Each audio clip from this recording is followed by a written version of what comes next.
Première heure d'agonie dans le jardin de Gethsémani. Mon Jésus affligé, je me sens attristée dans ce jardin comme par un courant électrique. Je comprends que c'est toi, le puissant aimant de mon cœur blessé, qui m'appelle et je cours vers toi en me disant « Qu'est-ce que ces attractions d'amour que je ressens ?» Ah, peut-être que mon Jésus persécuté souffre tellement qu'il éprouve le besoin de ma compagnie. Et je me précipite, mais peux à peine le croire. Je me sens terrifiée dans ce jardin. L'obscurité de la nuit, le froid intense, le lent mouvement des feuilles, tout annonce comme autant de voix lugubres la souffrance, la tristesse et la mort pour mon douloureux Jésus. Les étoiles scintillent doucement comme des yeux qui pleurent et regardent attentivement. À la vue des larmes de Jésus, elle me reproche mon ingratitude. Tremblante, je le cherche à tâtons dans l'obscurité, je l'appelle. Jésus, Jésus, où es-tu? Tu m'appelles et tu ne te laisses pas voir. Tu m'appelles et tu te caches. Tout est terreur, frayeur et profond silence. J'écoute intensément. J'entends un souffle haletant qui me conduit à Jésus. Mais quel terrible changement! Ce n'est plus le doux Jésus de la scène eucharistique dont le visage resplendissait d'une éblouissante et ravissante beauté, mais il est triste d'une tristesse mortelle qui défigure sa beauté naturelle. Il agonise et je suis troublée à l'idée que peut-être je n'entendrai plus sa voix. De mes bras, j'enlace ses pieds et me faisant plus hardie, je m'approche de ses bras. Je place mes mains sur son front pour le soutenir et je murmure « Jésus, Jésus !» Secoué par ma voix, il me regarde et dit « Mon ami, tu es ici. Je t'attendais. » C'est cette tristesse qui m'oppressait le plus, le total abandon par tous. Je t'attendais pour te rendre témoin de mes souffrances, pour te faire boire avec moi le calice de l'amertume que mon Père céleste va bientôt m'envoyer par les mains d'un ange. Buvons-le ensemble, car ce ne sera pas un calice de réconfort, mais d'intense souffrance. Je ressens le besoin d'une âme aimante en boive au moins quelques gouttes. Je t'ai appelé pour que tu l'acceptes et partages mes souffrances avec moi, pour m'assurer que jamais tu ne me laisseras seule ni ne m'abandonneras. Oh oui, mon Jésus angoissé, nous boirons ensemble le calice de tes souffrances. Ensemble nous souffrirons ta peine et je serai toujours à tes côtés. Rassuré par mes paroles, mon Jésus souffrant entre dans une mortelle agonie. Il souffre de douleurs intenses, jamais encore expérimentées. Incapable de supporter cela et voulant se compatir et le réconforter, je lui dis « Oh mon Jésus, mon amour, dis-moi, pourquoi es-tu si triste et si affligé, si seul dans ce jardin ce soir ? Ah, c'est la dernière nuit de ta vie sur la terre et il ne reste que quelques heures avant ta passion. Je croyais trouver ici ta céleste mère, la bien-aimée Marie-Madeleine et les fidèles apôtres. Mais au contraire, je te vois seule, envahie par une tristesse qui t'inflige une mort cruelle, sans toutefois te faire mourir. Ô mon Seigneur et mon tout, tu ne me réponds pas, parle-moi. La tristesse qui t'oppresse est si grande qu'elle te laisse sans voix. Ton regard triste et qui me scrute si plein de lumière semble chercher de l'aide et du réconfort. Ton visage est pâle, tes lèvres sont desséchées par l'amour, ta divine personne tremble de la tête aux pieds. Ton cœur bat violemment et tes palpitations chargent tes âmes avec une angoisse telle que tu sembles près de mourir d'un moment à l'autre. Tout me dit que tu es seul et à la recherche de ma compagnie. Ô mon Jésus, je suis ici tout à toi avec toi. Mon cœur ne peut supporter de te voir projeté sur le sol. Je te prends dans mes bras et je te presse contre mon cœur. Je veux compter une à une tes souffrances et les souffrances qui te sont faites. Je veux t'apporter réconfort, réparation et sympathie au nom de toutes les créatures. Ô mon Jésus, je te tiens serré dans mes bras et tes souffrances augmentent. Ô ma vie, je sens courir un feu dans tes veines, ton sang bouillonne et on dirait qu'il va déchirer tes veines et en sortir. Dis-moi, mon Dieu, qu'as-tu? Je ne vois ni fouet ni épine, ni clou ni croix. Cependant, alors que je repose ma tête sur ton cœur, je sens de douloureuses épines qui le percent. Je sens de cruels fouets qui n'épargnent aucune partie de ton humanité sacrée, ni en dedans ni en dehors. Je vois tes mains contractées et contorsionnées, pire que si elles étaient clouées. Dis-moi, mon doux bien, qui possède un tel pouvoir de te tourmenter, même intérieurement, et de te faire souffrir autant de mort que de tourments qu'on te donne? Jésus semble ouvrir ses lèvres faibles et mourantes pour me dire: mon enfant, veux-tu savoir ce qui me tourmente plus encore que les bourreaux? En fait, leurs tourments ne sont rien en comparaison de celui-ci. C'est l'amour, l'amour éternel qui veut être promis en tout. Il veut me faire souffrir en une fois, et dans mes fibres les plus intimes, ce que les bourreaux me feront souffrir peu à peu.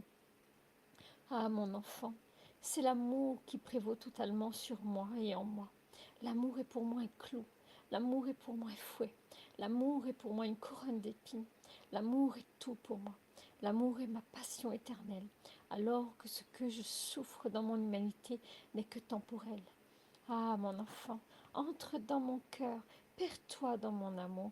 Ce n'est que dans mon amour que tu comprendras combien j'ai souffert et combien je t'ai aimé. Ce n'est que dans mon amour que tu apprendras à m'aimer et à souffrir uniquement par amour.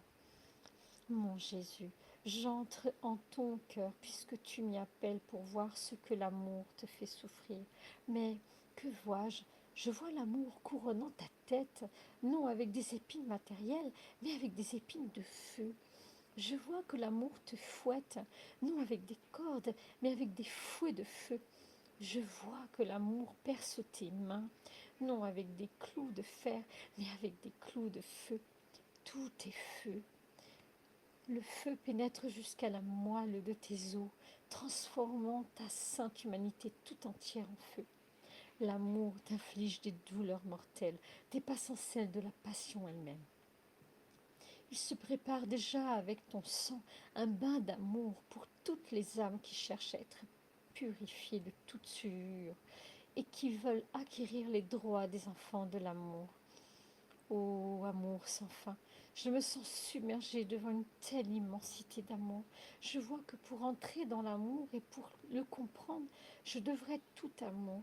Ô mon Jésus, je ne le suis pas, mais puisque tu désires ma compagnie et que tu veux me faire entrer en toi, je te prie de me remplir entièrement d'amour. Je te supplie de couronner ma tête et toutes mes pensées avec la couronne de l'amour.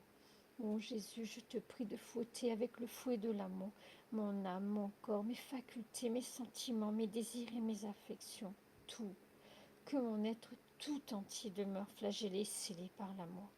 Ô amour infini, permets qu'il ne reste rien en moi qui ne tire sa vie de l'amour.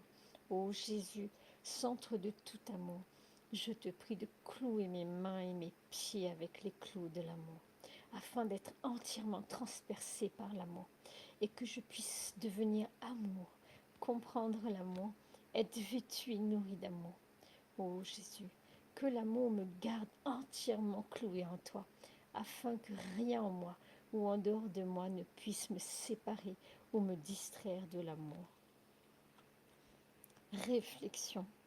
En cette heure voulue par son Père éternel, Jésus est parvenu à un torrent d'amour passionnel, propre à détruire tous les péchés existants, et même tous les péchés possibles ou inimaginables. Il était capable d'enflammer de son amour toutes les créatures, et même des millions et des millions de mondes, ainsi que tous les réprouvés de l'enfer, s'ils n'étaient pas éternellement fixés dans leur perversité. J'entre en Jésus, et après avoir pénétré les fibres les plus intimes de son être, ses mouvements enflammés, son intelligence qui était comme en feu, je prends cet amour, ce feu qui consumait Jésus, et je m'en revais intérieurement et extérieurement. Puis, en le quittant pour me déverser tout entière dans sa volonté, je découvre toutes les créatures. presque une à une, je leur donne l'amour de Jésus, renouvelant leur cœur et leur esprit. Et avec cet amour, je m'efforce de transformer chaque créature en amour, avec les désirs, les mouvements et les pensées de Jésus. Je veux former Jésus dans le cœur de chaque créature pour lui apporter ensuite toutes les créatures qui le gardent dans leur cœur. Je veux les placer autour de lui en disant « Oh Jésus, je t'apporte toutes les créatures avec Jésus en chaque cœur pour ta consolation et ton réconfort. Je n'ai pas d'autre moyen d'apporter à ton amour une consolation que d'attirer chaque créature en ton cœur. Je t'apporterai alors un véritable soulagement en les plaçant en toi et autour de toi pour te soulager des flammes qui te brûlent. Ainsi, je vais véritablement le secourir, car il est brûlé de tant de flammes qu'il répète continuellement « Je brûle » et il n'y a personne qui veuille recevoir mon amour. Je vous en prie, soulagez-moi. Prenez mon amour et offrez-moi de l'amour. Pour se conformer complètement à Jésus, l'âme doit entrer en elle-même et se faire les réflexions suivantes.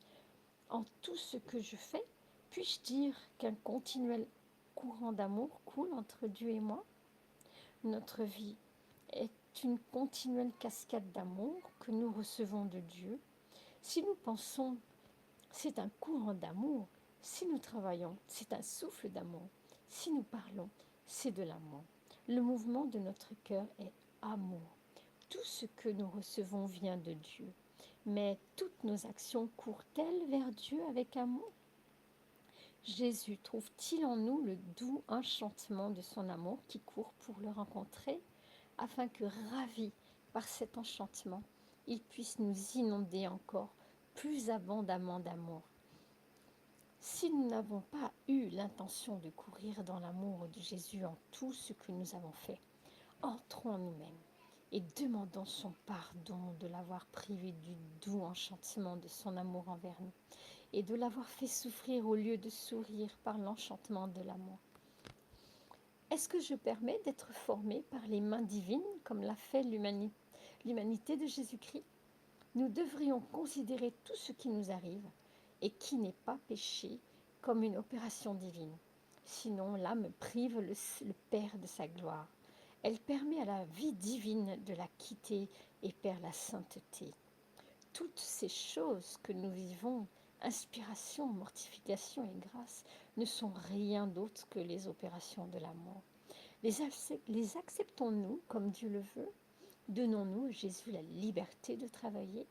Ou rejetons-nous plutôt la divine opération en obligeant Jésus à interrompre l'œuvre qu'il a commencée parce que nous considérons toute chose d'une perspective humaine ou simplement comme un événement fortuit? Est-ce que nous le forçons à se croiser les bras parce que ce qu'il voit en nous n'est pas le fruit de son amour? Est-ce que nous nous abandonnons dans ses bras comme si nous étions morts en recevant tous les coups que le Seigneur dispose pour notre sanctification? Mon amour est mon tout. Que ton amour m'inonde entièrement et consume tout ce qui en moi n'est pas tien. Que mon amour puisse courir vers toi en brûlant tout ce qui peut attrister ton cœur.